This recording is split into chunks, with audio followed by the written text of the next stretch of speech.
In less than a week from now, on the 17th of October, it would have been 7 years since I first saw this video entitled The Insulin Resistance Diet by Cyrus Kambata. It's a lecture by Cyrus Kambata, PhD, who has a PhD in nutritional biochemistry from Berkeley, and previously he had a degree in mechanical engineering from Stanford. And because this video made a lot of sense to me, the very next day, the 18th of October, 2018, I started on a whole food plant-based diet. In that video, which actually is, I think is incorrectly named, it should be called the insulin resistance reversal diet rather than the insulin resistance diet.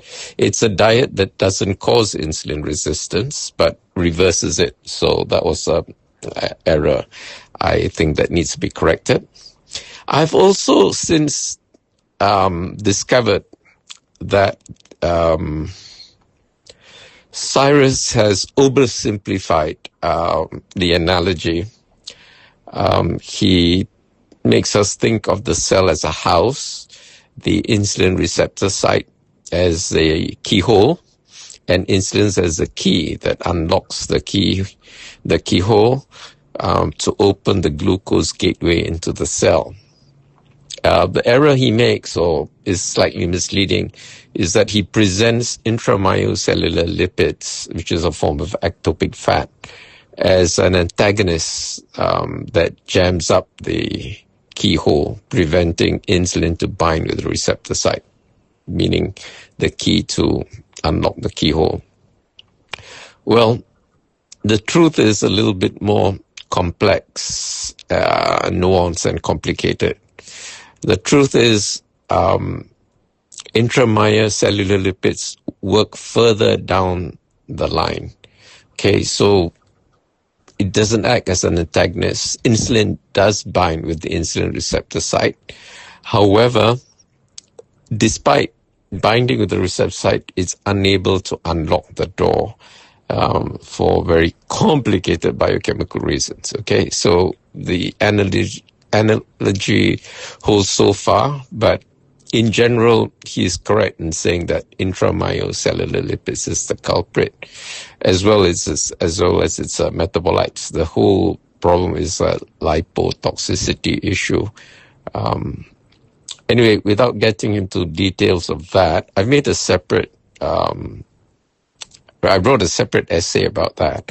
I think I'll turn it into video and post it later. But anyway. It's been 7 years that I've been on this whole food plant-based diet, and I don't just eat plants. I also eat species from other kingdoms, particularly algae, which seaweed belong to. Seaweeds are not plants; they belong to the algae family, and other stuff, like spirulina and chlorella, which are hybrids. They're half cyanobacteria and half fungi or something like that. They're like neither here nor there. And I also eat species from the fungi kingdom. So fungi, mushrooms, toadstools, and stuff like that are not plants. They belong to their own kingdom called fungi.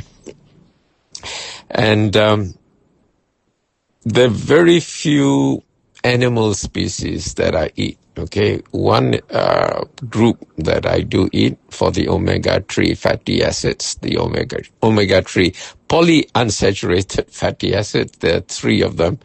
There are ALA, EPA, and DHA. I can't pronounce their full names. They're a bit of a tongue twister. If you want to hear more details of that, go to Dr. Rhonda Patrick's channel. She's a biochemist and she can rattle off these chemical names, by heart.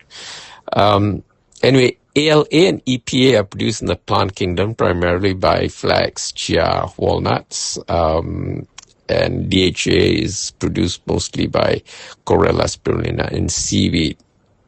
There are 5 species of fish called smash: salmon, mackerel, anchovy, sardines, and herring, which are high in these omega-3 polyunsaturated fatty acids, particularly DHA, and they don't produce it themselves. They get it from eating seaweed or by eating other fish that eat seaweed. Okay, so if you want to go for the primary source, you can have half a teaspoon of spirulina and or chlorella daily. If you take more, I have taken 2 heaped teaspoons a day, and it gives me hypotension because it's very potent stuff. It'll give me postural hypotension. Okay, so although it makes your blood vessel flexible, it can make it also too flexible. It would dilate when it's not necessary and lower your blood pressure quite a bit. Okay, it can make your blood pressure go down to like 65 over 40 or something, which is, when you stand up from a supine position, if you start seeing stars or feel dizzy, then you've got, postural hypotension. Or you're like squatting down and petting a cat, and then you stand up and start seeing stars, that's an issue. But as long as you can, stand up from a squatting position or from a supine position, that means lying flat on your back, standing up, and you don't see stars or feel giddy, it's fine. Doesn't matter what your systolic or diastolic numbers are. That's a test, actually. It's a qualitative test rather than a quantitative test. The numbers in themselves don't mean anything. It's the qualitative aspects that determine whether you have postural hypotension or not, and whether it's a clinical issue or not. Because if you do have postural hypotension, you're prone to falls and things like that. Anyway, to celebrate my 7 years of going on a whole food plant-based diet. Whole foods means unprocessed foods, okay? Foods which are minimally processed, basically as close to nature as you can find it. Whole foods are defined as foods where nothing good has been removed and nothing bad has been added. Okay, so most commercial food that you find in the supermarket, if it comes in a tin or in a box, it is processed. It's probably dehydrated, had most of its water removed. Some have all its fiber removed, so they're food-like substances. They're not real food. Okay, so if you want real food, go to your local pasar tani, your local pasar malam, and get fresh produce, okay? And you'll find they're surprisingly cheap there and very fresh, because most of these traders do not have refrigeration facilities, so they try to sell everything that they buy from the pasar borong in the morning at their stall. If it's a pasar malam, they try to sell it, and not carry things overnight. So if they run out, they run out, and when they're about to run out, they still have something, they'll sell it very cheap so that they don't have to keep it overnight. Because if they do keep it in their lorry overnight, the next day it will be not so fresh and nobody would buy it. So they tend to clear their stock before they finish for the day. So you can rest assured you get very fresh food at Pasar Malam and Pasar Tani. So I also don't take sofas. Sofas are sugar, oil, flours, and alcohol. Sugars, because it's a highly processed product. To make sugar, you have to boil sugarcane juice. So the act of boiling itself destroys vitamins and antioxidants. You're just left with sucrose, which is disaccharide. I think it's a molecule of glucose stuck to a molecule of fructose or something like that. Anyway, white table sugar is poison. Don't you believe anyone who says otherwise. If you eat fruit, sugarcane juice, it's a totally different thing as far as your body is concerned from a metabolic point of view. But if you take diluted white sugar crystals, your body will treat it as if it were poison. It will actually poison your body in the long term, not overnight, but in the long term. Same with salt. So I don't take salt anymore, not for a long time. I do eat salty things, but not that white powder. All these white powders are poison. Same with monosodium glutamate. You do have MSG in broccoli, in seaweed, and a whole bunch of other things, but that's in its natural form, and it's very dilute, and it's safe for our body to consume. Our body has been designed to handle it in those proportions, okay? But if you just extract it out and turn it into a white concentrated powder, it's poison. Same with coca leaves and cocaine. When I climbed Machu Picchu, they gave me coca leaves to chew on, and I chewed. It's to prevent altitude sickness, and it's perfectly fine. Didn't make me go high or have hallucinations or go psychotic or anything like that. And then when I asked what these leaves are, they said they're coca, and then I was surprised. I was shocked. Coca, this is the stuff that you make cocaine from? And then, they started laughing at me, and I said, why are you laughing? They said, well, it takes 400 kilos of coca leaves to make 1 kilo of cocaine. And if you go to any supermarket in Peru and most of Latin America, you could find in the supermarket section where they sell coffee and tea, coca leaves in boxes. They sell it very freely, openly, and it's perfectly legal. Okay, it's only when you concentrate it and make it into cocaine that it becomes problematic. And I think the same applies with katom and ganja, marijuana.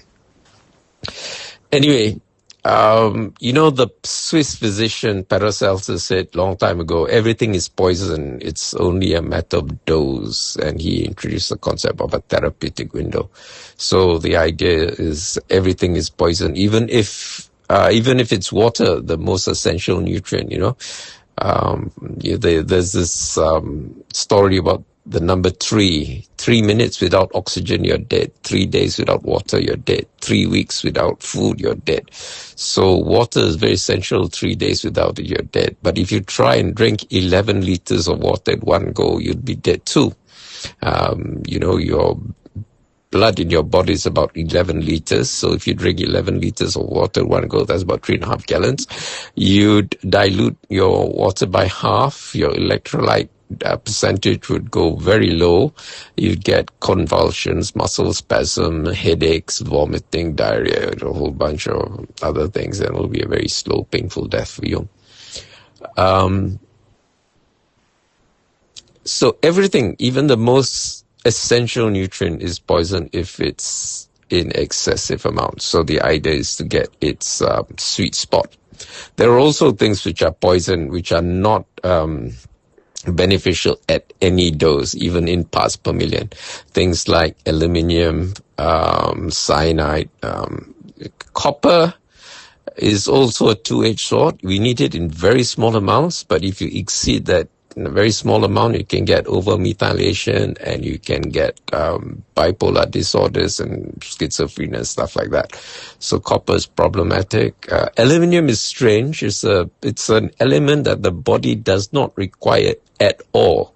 We have no dietary requirement for it. It's very strange. It occurs in nature. It's there, but our body just doesn't need it at all. And if it's in the body, it causes problems. Okay, so get rid of all your aluminium cookware. And for the same reason, you should get rid of your copper cookware, because if you have copper or brass is alloy of copper and tin. So if you do have brass, like this Belanga, tembaga, or copper pots and pans, which the French are very crazy about because it conducts heat very quickly, do get rid of it. You're far better off having cast iron cookware. Anyway, you do need copper, but it's very easy to overdose on copper, and it's very easy to overdose on aluminium because no dose is safe as far as aluminium is concerned. So just get rid of all your aluminium cookware. Most rice cookers have an aluminium steel bowl, and the ones which are Teflon covered are the worst, because these Teflons will come off, scrape off, and they are microplastic. Teflon is a plastic of sorts, and it's indestructible. It doesn't biodegrade, so it will become microplastic that will get stuck in your body at the cellular level and prevent lots of physiological processes from happening. And what's worse is Malaysia is the world's dumping ground for plastic. And as people, Malaysians have in their body the most microplastic in the whole world. It's sad, but it's true. And it's about time we wake up to that fact and do something drastic about it. Okay, anyway, Saturday, 18th of October, 2025, I'm going to celebrate 7 years of eating a whole food plant-based diet. The celebration will be at the Malaysian Association for the Blind Canteen. It's in Brickfields in Jalan Tebing off Jalan Tun Sambanthan 4. The easiest way to get there is by monorail. It's one stop away from KL Central. Just get out of the monorail, cross the road. There's a traffic light there. And you're at the MAB complex. Just tell the guardhouse you need to go to my function in the canteen and they'll show you the way. The pedestrian crossing, the zebra crossing between the monorail station and the MAB is very hazardous. There are a lot of motorcycles that will curi ayam and cross, despite the fact that the zebra crossing would be beeping and it'll be green for pedestrians, blind pedestrians to cross. These people like to curi ayam. I've smashed a lot of them with my white cane and swore, expletives, choice expletives in half a dozen languages, particularly in Tamil, as well as in Chinese, Malay, English, whatever, because they just don't respect the law. And people who don't respect the law deserve no compassion from me. Okay, I hold them in utter contempt and derision. And there are cars who do that as well. Okay, I've bent quite a number of my white canes when cars zoom past me. Quite annoying. They even do it at the pedestrian crossing at UMMC. There's one particular incident where my cane got quite badly mangled by a car that just zoomed past, even though it was supposed to be red for cars and it was green for pedestrians to cross. So I have no sympathy for these people.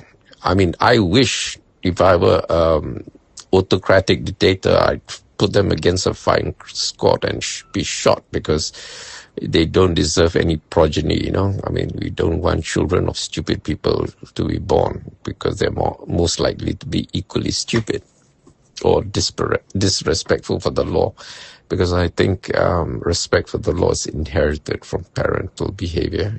Children imitate what their parents do. If the parents have a apathetic tidak apa attitude, then the children also will have an apathetic, selfish tidak apa attitude. They'll have a me first attitude, which is bad, because we live in a society, and in society we have to have teamwork, and teamwork is everything. About teamwork is about subordination of self. It's for the good of the group, of the society, not for your individual advantage. Okay, so it's for our collective advantage. I made a video about Deepavali. I'll post a link here. There are very few views because it's quite deep, and I think most of our audience, it's above their heads. They wouldn't understand. But the whole point of this channel is to post messages that deserve a wider audience. For those who understand, please, viralize it, spread the word so that more people can understand. For those who don't, please watch it again. Try to get something out of it. Some things you need to watch as much as 6 times, 7 times, before different layers of meaning get to you, and then you have a great appreciation.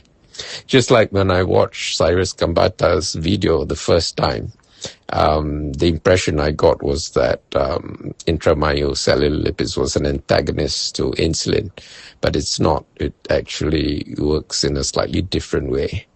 But the net result's the same. Is all ectopic fats are poison in the long run, particularly visceral fat. And depending on which,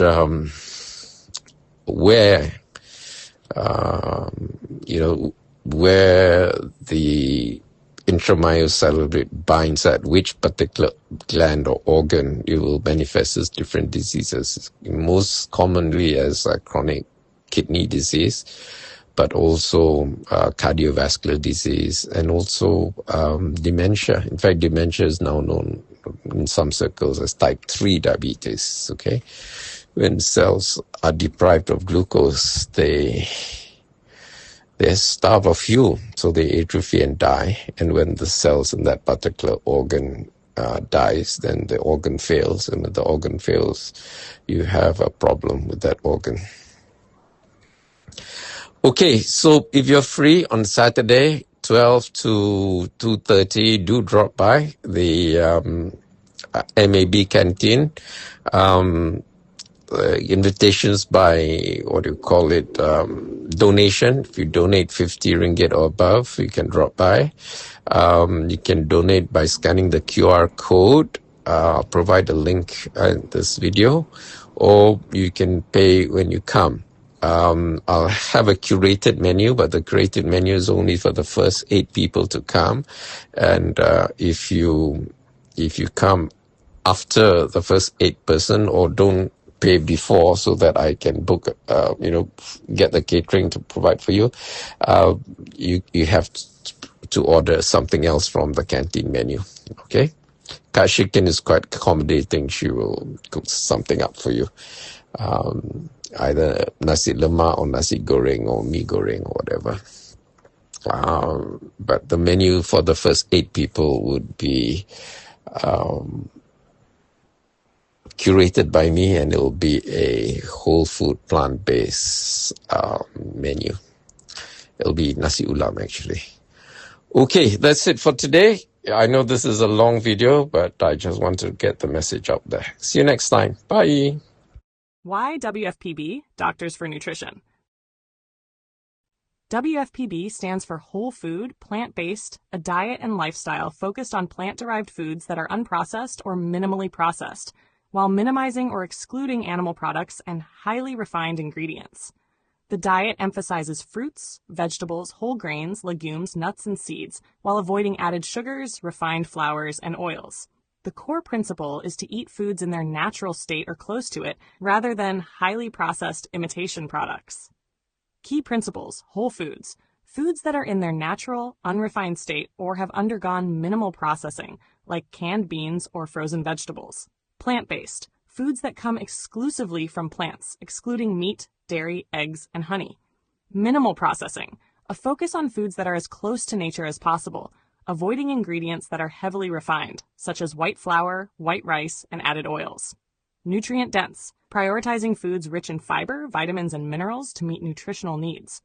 Foods to emphasize: fruits and vegetables, a wide variety of fresh and colorful produce. Whole grains, such as brown rice, oats, quinoa, and whole wheat.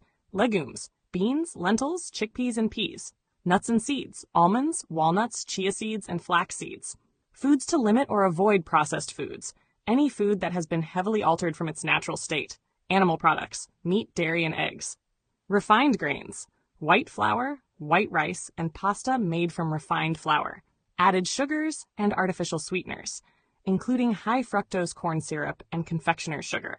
Added oils, even those considered minimally processed like olive oil, are typically excluded due to their processing and added calories.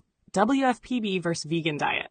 While both are plant-focused, a vegan diet focuses only on eliminating animal products and can include highly processed foods, while a WFPB diet additionally emphasizes whole, minimally processed foods.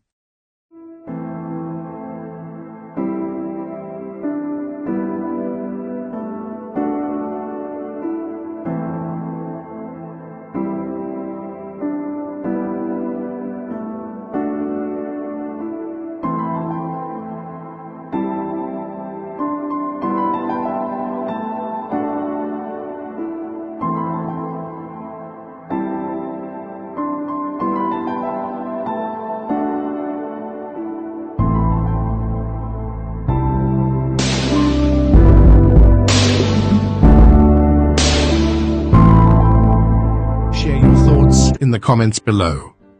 Don't forget to like this video and subscribe to our channel to show your support.